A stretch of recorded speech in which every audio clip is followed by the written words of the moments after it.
Hello students, बच्चों हमारा ये चैप्टर 4 है मानव बस्तियाँ। तो यहाँ पर हमने जो ग्रामीण बस्तियाँ थीं उनके बारे में कल पढ़ा था। आज हम करेंगे अपना आगे का चैप्टर नगरीय बस्तियाँ। तो यहाँ पर देखते हैं कि ग्रामीण बस्तियों के विपरीत मतलब इनके क्या होता है, जो ग्रामीण बस्तियाँ होती हैं उसके बिल्कुल अपोजिट होता है। नगरीय बस्तियाँ सामान्यतः सहत और विशाल आकार की होती हैं। ये क्या होती हैं? अधिक सहत का मतलब होता है बिल्कुल पास पास होना, और विशाल आकार बड़े बड़े आकार की होती हैं। ये बस्तियाँ अनेक प्रकार के अकृषि मतलब यहाँ पर कृषि, अकृषि का मतलब क्या हुआ, एक कि कृषि के काम यहाँ पर नहीं होते। आर्थिक और प्रशासकीय प्रकारों में संलग्न होती हैं कि यहाँ पर आर्थिक मतलब पैसे के काम से रिलेटेड जितने भी यहाँ पर बिजनेस किए जाते हैं, फैक्ट्रियाँ लगाई जाती हैं और ऑफिस वगैरह यहाँ पर होते हैं। प्रशासकीय मतलब यहाँ से जहाँ पर ऑफिस वगैरह होते हैं किसी भी काम को करने के लिए, प्रकार्यों में इन कार्यों में संलग्न होते हैं, लगे हुए होते हैं। जैसा कि पहले उल्लेख किया गया कि नगर अपने चारों ओर के क्षेत्र से प्रक्रियात्मक रूप से जुड़ा होता है, कि कोई भी जो नगर होता है उसके चारों तरफ जो दूसरे गांव होते हैं या नगर होते हैं वो उनसे जुड़ा होता है और उनकी आवश्यकताओं की पूर्ति करता है। अतः वस्तुओं और सेवाओं का विनिमय कई बार प्रत्यक्ष रूप से और कई बार मंडी, शहरों और नगरों की श्रृंखला के माध्यम से संपन्न होता है। कि जैसा कि मैंने आपको बताया कि यहाँ पर जो वस्तुएं होती है वो कहाँ से ली जाती हैं, वस्तुओं का और सेवाओं का विनिमय। इनका जो विनिमय होता है वो कभी कभी डायरेक्ट होता है और कई बार मंडी या शहरों के द्वारा इनकी श्रृंखला के माध्यम से पूरा किया जाता है। इस प्रकार नगर गाँवों से प्रत्यक्ष और अप्रत्यक्ष दोनों प्रकार से जुड़े होते हैं। जो नगर होते हैं वो गाँव से डायरेक्ट भी होते हैं और कई बार अडायरेक्ट भी होते हैं, मतलब अप्रत्यक्ष रूप से भी होते हैं। वे परस्पर भी जुड़े हुए होते हैं। भारत में नगरों का विकास, अब है कि भारत में नगरों का विकास हुआ वो कैसे हुआ है। भारत में नगरों का अभ्युदय प्रागैतिहासिक काल से हुआ। प्रागैतिहासिक काल ऐसा काल जिसमें जो हमारी ये लिखने की जो लिपि थी उनका विकास नहीं हुआ था। वो इतिहास था कि जिसको हम लिखित रूप में संचित करके नहीं रख पाए थे। यहाँ तक कि सिंधु घाटी सभ्यता के युग में भी हड़प्पा और मोहनजोदड़ो जैसे नगर अस्तित्व में थे। कि जो सिंधु घाटी नगर की सभ्यता थी उसमें क्या था कि हड़प्पा और मोहनजोदड़ो नगरों का भी विकास हो चुका था। इसके बाद का समय नगरों के विकास का साक्षी है। उसके बाद के जो नगर बने हैं उसके हम साक्षी हैं, उसका रिकॉर्ड हमने मेंटेन करके रखा है। समय 18वीं शताब्दी में यूरोपियों के भारत आने, यहाँ पर कौन आया था? यूरोपीय भारत में आए थे, व्यापार के मामले में आए थे कि उनको हमसे व्यापार करना है। लेकिन धीरे धीरे उन्होंने हमारे देश पर कब्जा कर लिया और यहाँ पर अपनी हुकूमत चलाने लगे। आवधिक उतार चढ़ावों से भरा रहा है। विभिन्न युगों में अनेक विकास के आधार पर भारतीय नगरों को इस प्रकार वर्गीकृत किया गया है। जो भारत के नगर हैं उनको 3 भागों में बांटा गया। प्राचीन नगर जो काफ़ी प्राचीन है, उसके बाद है प्राचीन नगर के बाद है मध्यकालीन नगर। प्राचीन नगरों के बाद जिन नगरों का निर्माण हुआ वो कौन से थे? मध्यकालीन नगर। और उसके बाद तीसरे हैं हमारे आधुनिक नगर जो हमारे आज के नगर हैं। तो सबसे पहले हम बात करते हैं प्राचीन नगरों की।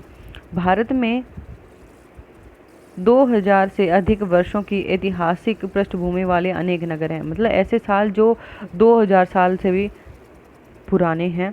इनमें से अधिकांश का विकास धार्मिक अथवा सांस्कृतिक केंद्रों के रूप में आया, और इनमें बहुत सारे ऐसे नगर भी हैं जिनका विकास किसके आधार पर हुआ है? धर्म के आधार पर और संस्कृति के आधार केंद्र के रूप में हुआ है। जैसे इनमें से कौन से? वाराणसी इनमें से सर्वाधिक महत्वपूर्ण केंद्र है। जैसे धार्मिक नगर माना गया है वाराणसी को। प्रयाग कहाँ है, जिसका नाम चेंज कर दिया गया था, प्रयागराज कर दिया गया था, इलाहाबाद में है। पाटलिपुत्र पहले किसका नाम था? पटना का नाम था, पाटलिपुत्र रखा गया था, लेकिन अब हमने इसका नाम चेंज क्या करके क्या कर दिया? पटना कर दिया। मदुरई चेन्नई तमिलनाडु में है। तो ये क्या है? प्राचीन नगरों के कुछ उदाहरण कि ये काफ़ी पुराने नगर हैं जिनको पहले से ही बसाया गया था और ये आज भी हमारे सामने विद्यमान है। उसके बाद है मध्यकालीन नगर। वर्तमान के लगभग 100 नगरों का इतिहास मध्यकाल से जुड़ा हुआ है। इनमें से अधिकांश का विकास रजवाड़ों कौन होते हैं? जो राजा होते थे उनसे रिलेटेड राज्यों के मुख्यालयों के रूप में है, मतलब रजवाड़ों के रूप में है, और राज्यों के जो मुख्यालय मतलब जो ऑफिस थे उनके रूप में हुआ है। ये किला नगर हैं, इनको किला नगर बोला जाता है, जिनका निर्माण प्राचीन नगरों के खंडरों पर हुआ है। जो प्राचीन नगर के जो खंडर थे उन पर इसका निर्माण किया गया है। ऐसे नगरों में दिल्ली, हैदराबाद, जयपुर, लखनऊ, आगरा और नागपुर महत्वपूर्ण है। ऐसे नगरों में जो मध्यकालीन नगर हैं, कौन से नगर बताए इन्होंने? दिल्ली, हैदराबाद, जयपुर, लखनऊ, आगरा और नागपुर हमारे महत्वपूर्ण नगर हैं। उसके बाद है आज के आधुनिक नगर। अंग्रेजों और अन्य यूरोपियों ने भारत में अनेक नगरों का विकास किया। किन्होंने किया? अंग्रेजों ने और यूरोपियों ने, क्योंकि ये क्या थे, हमारे देश में आए थे। तो इन्होंने अनेक नगरों का विकास किया। तटीय स्थानों पर अपने पैर जमाते हुए उन्होंने सर्वप्रथम सूरत, दमन, गोवा, पांडिचेरी इत्यादि जैसे व्यापारिक पत्तन विकसित किए। तो जो सबसे पहले जो यूरोपीय और अंग्रेज हमारे भारत में आए थे, किस रास्ते से आए थे? समुद्री रास्ते से आए थे। तो जो पत्तन क्या हैं? ऐसे क्षेत्र जो समुद्र रास्तों के द्वारा आते हैं और बंदरगाह होते हैं जहाँ पर सामानों को उतारा जाता है, विश्राम स्थल होते हैं, चीज़ों का आदान प्रदान भी होता है। तो वहाँ से इन्होंने सबसे पहले अपने पैर जमाते हुए शुरुआत की थी।